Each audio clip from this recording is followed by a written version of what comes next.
Hey, shalom, shalom. Hayawam tawab la'atam.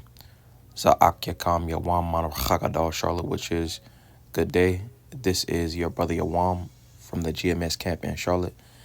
Nachamatam kaya hamalakwath hashemayim kwara. Repent ye, for the kingdom of heaven is at hand. Call layim la abanawa Yahweh bahasham Yahweh shai bahasham rocha hakwadash. Wa mashana la zakwaniam na wa malakim shoro chagadar, which is all praises to our Father Yahweh, which means He exists. Bahasham, in the name Yahweh Shai, He delivers. And double honors to the elders and apostles of Great Millstone.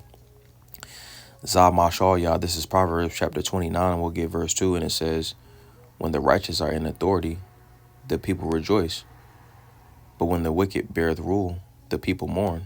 All right, essentially when the righteous are in authority, it says the people rejoice, and that's because essentially, the righteous, when you go into the word for righteous, it should go into Tazadayak. Yep, Tazadayak, or Tazadayak Yam. Tazadayak Yam. All right. And it says just, lawful, righteous in conduct and character. When we go into this root word, it says Tazadak. And it says to be just, to be righteous, conduct and character to be put and made right. Now when we go down, it says to be just, to be righteous. It also says to be upright, and it also says to be right, suitable. All right, so the elect essentially are suitable. All right, and suitable people are suitable people essentially are going to be in authority in a suitable way. All right, a moral way, right here where it says right, in a moral or forensic sense. It says cleanse, and to where the earth is essentially righteous, ran in a righteous sense. All right, in a clearer sense, where the earth is ran in true justice and true morality. All right, so going back, Mashal Yah, Proverbs chapter 29 verse 2, it says, when the righteous are in authority, the people rejoice. All right, essentially because the earth is going to be ran in a suitable condition. And it says, but when the wicked beareth rule, the people mourn. All right, and essentially, when we go into that word for, uprightness, or when we go into that word for righteous, essentially it goes into something that's being roughly paraphrasing, or essentially in so many words, something that's level, something that's balanced out. You see, right now the earth is in a unbalanced state. You see, and that's because Esau Edom is ruling, and everybody is mourning right now. So I just wanted to go into a couple precepts, and then want to grab some points and some articles just to provide some edification and some illustration on the topic. Give me a moment.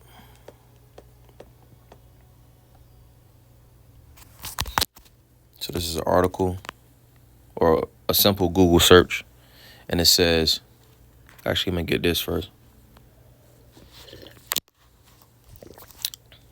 It says, yes, according to research and many perspectives, humans, also mankind, or more specifically mankind, should strive to maintain a connection with the earth as it significantly benefits our mental and physical well-being, promotes environmental stewardship, and fosters a sense of belonging within the natural world. Spending time in nature is linked to reduced stress, increased happiness, and greater inclination to protect the environment. Now, I want to touch on some of these points because it says, actually it's down here. It says key reasons why a connection with the earth is important. It says mental health benefits. Studies show that regular exposure to nature can decrease anxiety and depression, improve mood, and enhance cognitive function. Now, you look at places like America, Babylon the Great. All right, it's a lack of nature. All right, it's an increase. It's an inclination of anxiety. It's an inclination of depression. It's an inclination of disimproved mood. Everybody's always stressed out. That's why people are on drugs. All right, people are drinking alcohol in excess. It says an enhance in cognitive function. Nobody can cognitively be of any type of benefit. They can't be productive. They can't think. That's because of the food. All right, and the environment that's over here in America, Babylon the Great. All right, it says physical health benefits. It says spending time outdoors can encourage physical activity, improve sleep quality, and boost the immune system. All right, there's a lot of fat people in America. All right, it says improve sleep quality. All right, and a lot of people have sleep deprivation. A lot of people don't get enough sleep. They don't get enough rest. You see that essentially, one key reason is because of the lack of the connection to the earth. You know, you look at how Esau has the society. Or he has cement. Cement takes away your connection from the earth, whereas we're supposed to have shoes that ultimately allows us to absorb, the magnetism and the different benefits we get from the ground, from the earth. You see, because we essentially come from the earth. We're made of the same elements that's in the earth. You see, but so essentially by doing so, essentially he's made these problems. All right. So I'm gonna get a quick precept. This is Yashaya Isaiah chapter 10 and verse 1, and it says, woe unto them that decree unrighteous decrees and that write grievousness which they have prescribed. All right. And when we look at, how Esau Edom runs his country, all right, he runs runs this world, all right, he runs it through unrighteousness. All right, going back to Mashal, Proverbs chapter 29 and verse 2, it said, when the righteous are in authority, the people rejoice, but when the wicked bear the rule, the people mourn. All right, and we got that word for righteous. All right, and it was tazadayak or tazadayak yam.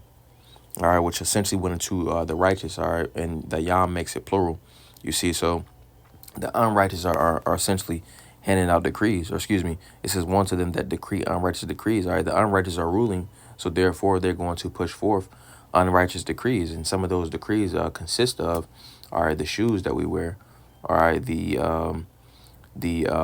cement, all right, the streets, that we ride on. Essentially these things are set in place, all right, in unrighteous decrees, and essentially to push forth unrighteousness and have people in a mourning state.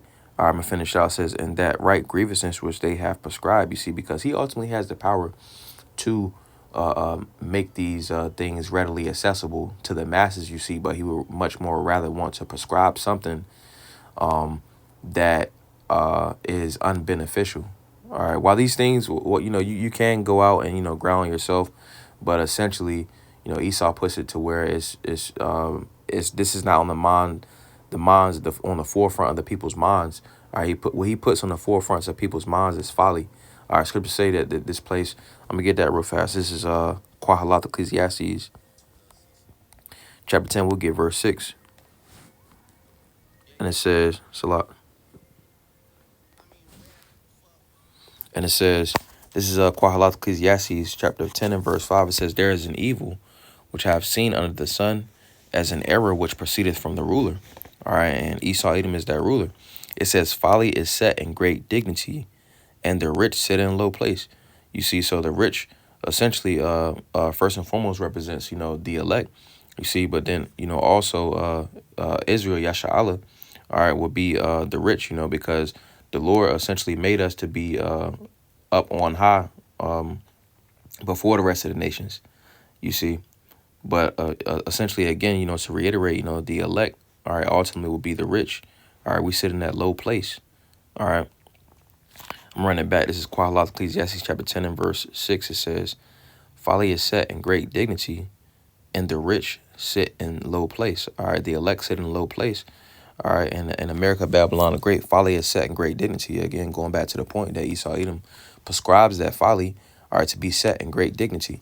You see, whereas, folly is just folly, it shouldn't be on the magnitude as what Esau has it, today,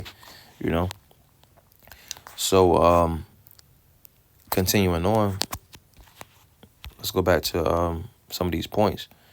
It says environmental responsibility, also a lot of physical health benefits. It says boost the immune system, which is it's a lot of sick people all over the world, And it says environmental responsibility. It says people who feel connected to nature are more likely to adopt environmentally conscious behaviors like recycling and reducing their carbon footprint, which I want to touch on the top part. It says people who feel connected to nature are more likely to adopt environmentally conscious behaviors like recycling. So like it says recycling. You see, so you got a lot of people. You got a lot of people that litter too. You know, a lot of people that essentially, like with plastic. Plastic is heavily used. If it was other things offered, to the masses, you see, it'd be a lot less pollution, or it's ways to where you wouldn't have any type of pollution. And then the pollution ultimately should be eaten. You see by the animals like pigs. You see by Esau. He makes it to where bacon is put on every fucking meal. All right, he puts it to where ham. People are eating ham. All right, they gotta have the pork with every goddamn meal. Whereas these animals was made to essentially cleanse the environment. All right, so pollution really even shouldn't even be a thing. And it says sense of belonging. It says connecting with the natural world can provide a sense of peace and grounding, reminding us that we are part of a larger ecosystem.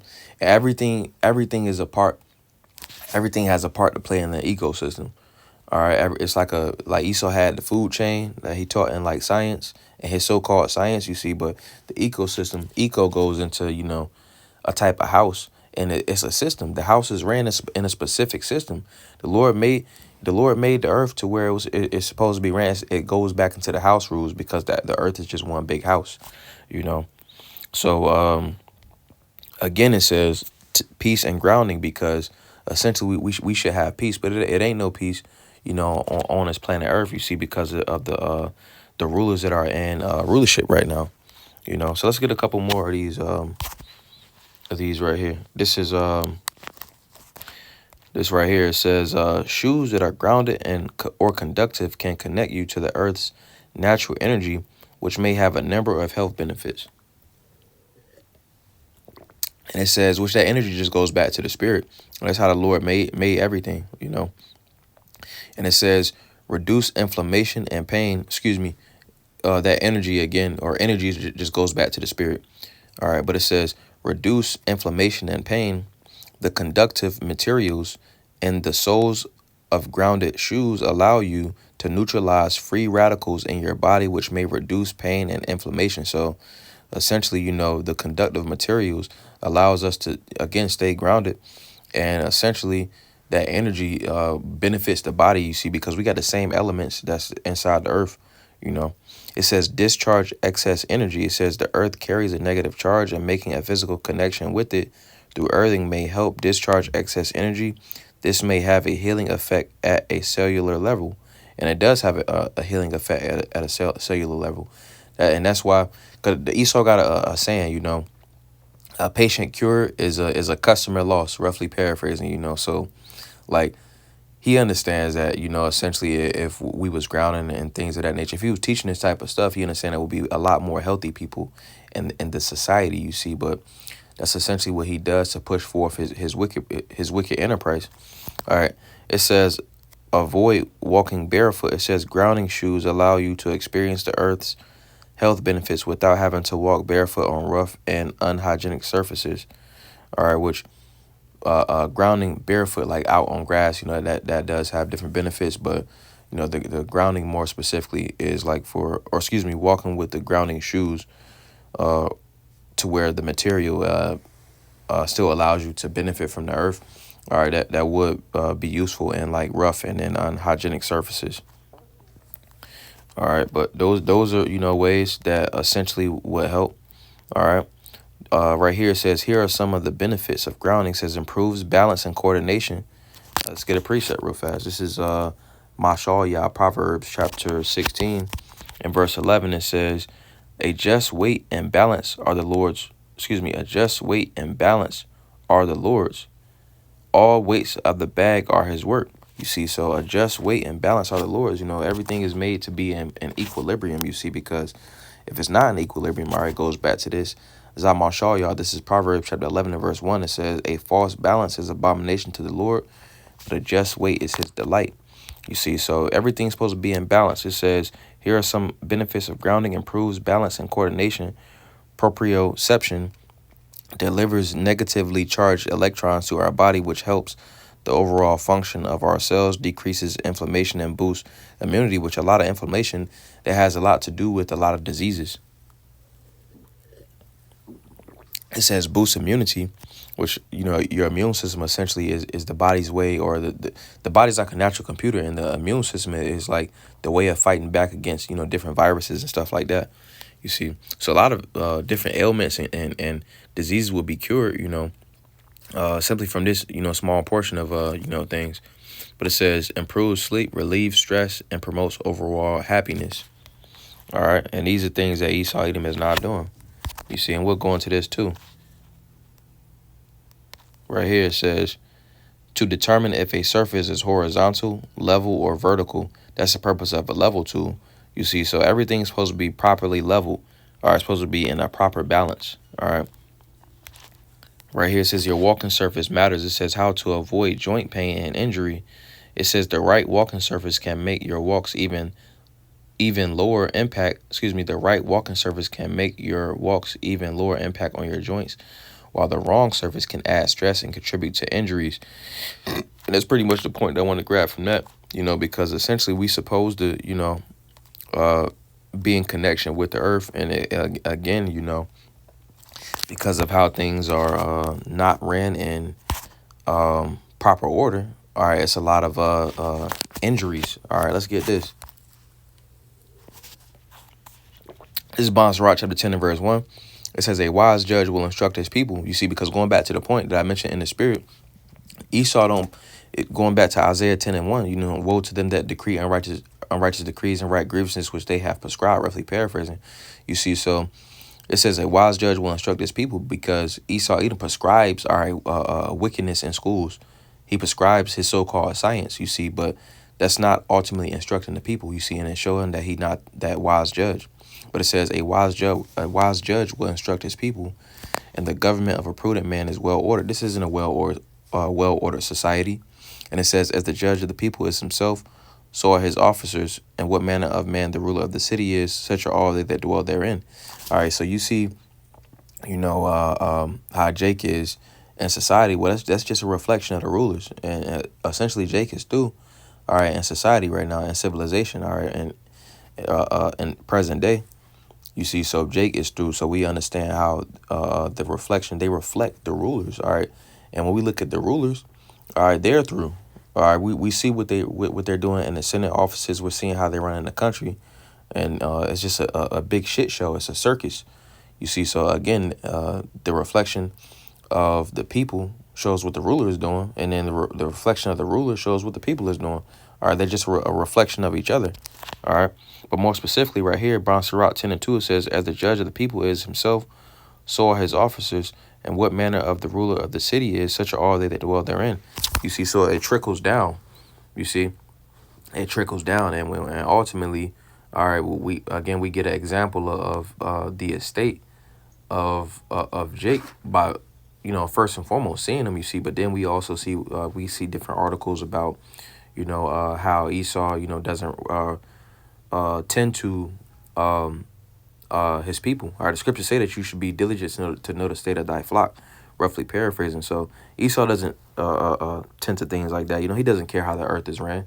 He wants to run it more wickedly. All right. Verse 3 says, an unwise king destroyeth his people, but through the prudence, I'm going to run that back. It says, an unwise king destroyeth his people. All right, and that's the key point right there. And that's what Esau Edom is doing. Essentially, he's destroying the people, you see, which he ultimately is destroying himself as well, which the scriptures say, if he don't care about himself, it's a scripture that talks about if he doesn't do good unto himself, how will he treat somebody else, you see? So essentially, roughly paraphrasing, but essentially he's destroying the people, and also he's destroying himself. He's putting himself in a trick bag, But it says, through the prudence of them which are in authority, the city shall be inhabited. Through prudence, all right, through running things in a balance, running things in righteousness. All right, Proverbs 29 and 2, when the righteous are in authority, the people rejoice. All right, it says, the power of the earth is in the hand of the Lord, and in due time he will set one over it that is profitable. I'm running it again. It says, the power of the earth is in the hand of the Lord, and in due time he will set over it one that is profitable. All right, and that profitable one is going to be Yahweh Shai. All right, King David. All right, the 12 disciples. All right, to the 144,000. You see, those are the profitable ones. You see, the unprofitable ones, all right, is going into Esau Edom. You see, because of how he's running earth. I'm gonna skip down to verse 8, and it says, because of unrighteous dealings, injuries, you see, and riches got by deceit, the kingdom is translated from one people to another. Because of unrighteous dealings, all right, Isaiah 10 and 1, woe unto them that decree unrighteous decrees and right grievousness which they have prescribed. Esau Edom, essentially he prescribes, these unrighteous dealings. And it says injuries. There's a lot of injuries, that this devil has caused from simple things such as, having cement as a walking surface, or having cement to drive on. He also puts pig in it too, inside the tar and stuff like that. But it says, and riches got by deceit. All right, riches have been gotten by deceit. This devil and his rise to rulership. All right, essentially, he scriptures say that he abides in that right hand of deception, roughly paraphrasing, about the Haryam in Psalms 144, 144th chapter. Thus them riches got by deceit, and then also he obtained his land in America. All right, that was gotten by deceit. That was gotten by rape, robbery, and murder. All right. It says the kingdom is translated from one people to another. Essentially, the kingdom, all right, this world is being translated. We're in that transition period to where the tables are turning. All right, who's sitting at the head spot at the table? All right, essentially, it's going to Ya'aquab. All right, the 12 tribes. You see, let's get down to verse 10. It says, the physician cutteth off a long disease, and he that is today a king tomorrow shall die. All right, and the physician is Yahweh Shai, and essentially he's cutting off that long disease. Esau is the cancer of the earth. You see, so the Lord is cutting off that disease, Esau Edom. And you see, and it says, he that is a king today, tomorrow shall die. He's going to die, soon come, So let's get some more of these articles. All right, and it says why some countries drive on the left and why it is better. And it says, I'm going to skip down to a couple points in here.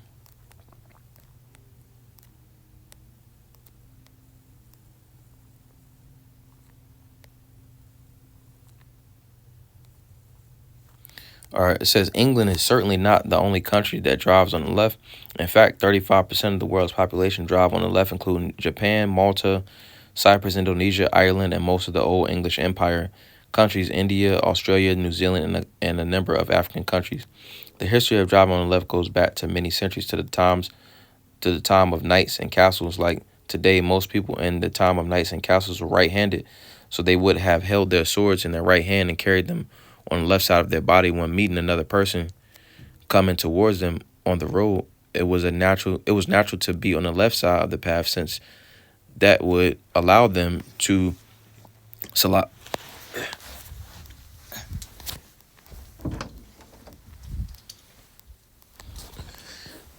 It says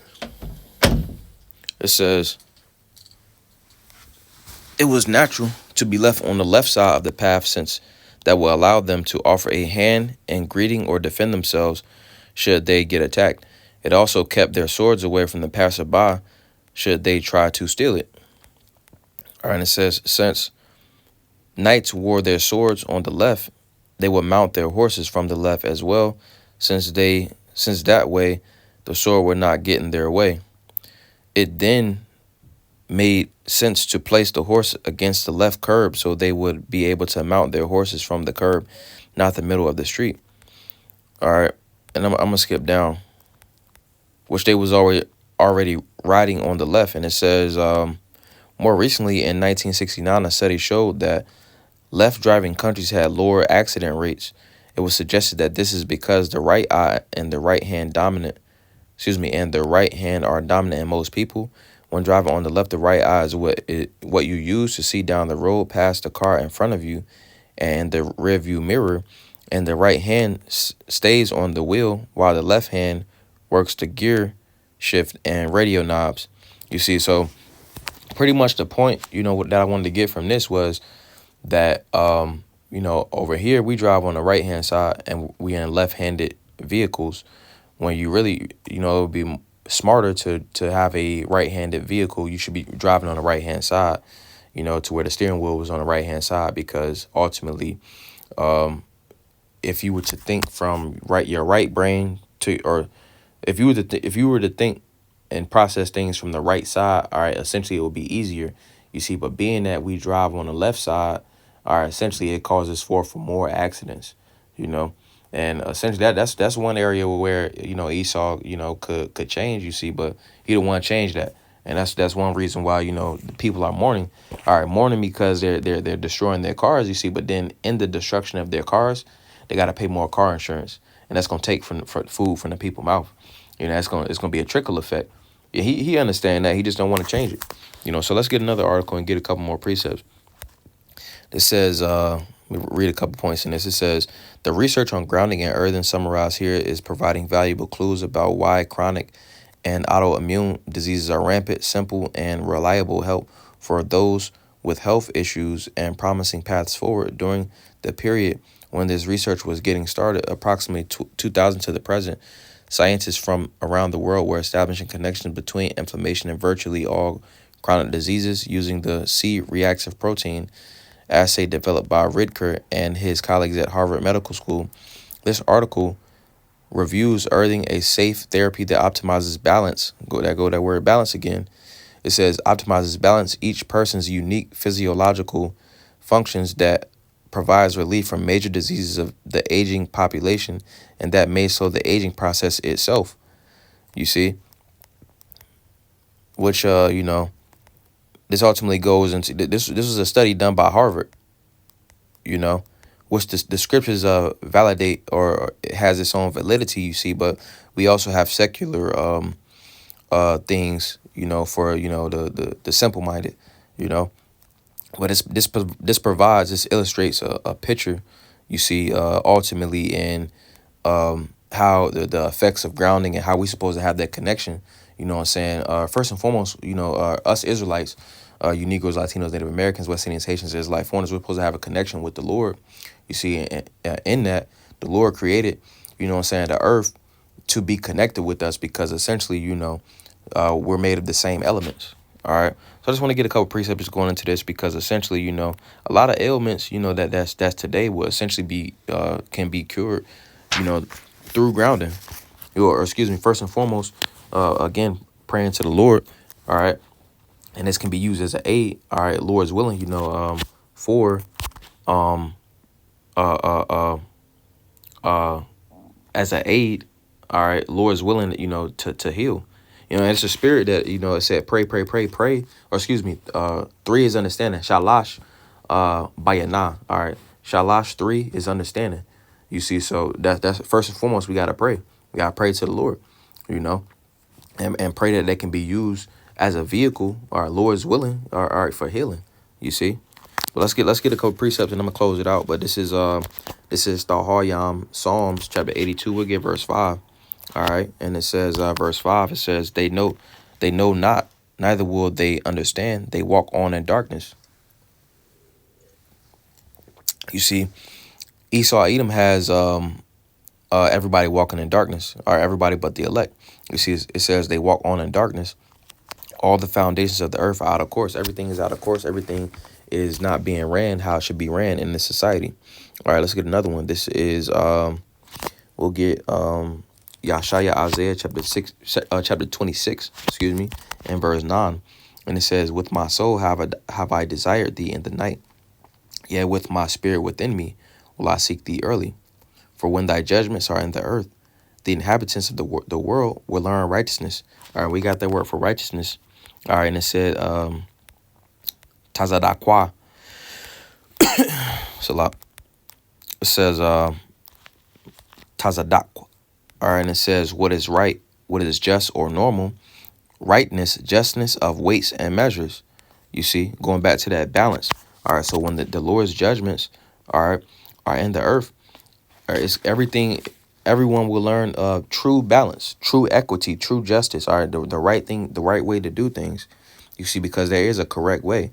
All right, no Moab, you can't eat fucking rats. You can't eat cats. All right, no Esau, you can't eat fucking pigs, lobsters, crabs, whatever. You can't eat that shit. You know, that's out of balance. That's way off. You know what I'm saying? Like, it's throwing off the natural order of things. You see? So, you know, everything is going to be in orientation. All right. Everything is going to be correctly spatially oriented. All right. Everything is going to be in its true state. All right. It's going to be ran right. All right. And essentially, it's going to be peace. The earth is going to abide in peace. You see? So, yeah, I just want to go into that. You know, we went into, you see how essentially the earth needs new rulership. I'm going to get this real fast, though. This is Romans chapter 8, and we'll get verse 23. It says, verse 22, it says, for we know that the whole creation groaneth and travaileth in pain together until now. You see, because the whole earth, everything is mourning. Everything is waiting for the Lord Yahweh Shai, all right, and 144,000 to essentially rule this planet Earth, all right, to rule everything. You see, because then everything will be ultimately in correct balance and the correct equilibrium. You see. So I just wanted to go into that Shana, which is again Adawan Ratazaza Banayapa, Lord's will. That was a beautiful edification through the Spirit. Wa Adawan Rataza Atam Yash Yawam Tawab, a Lord's will. You all have a good day. Wa Shalom Lakam, which is peace unto you all. Wa Shalak Dahaya, or Yah.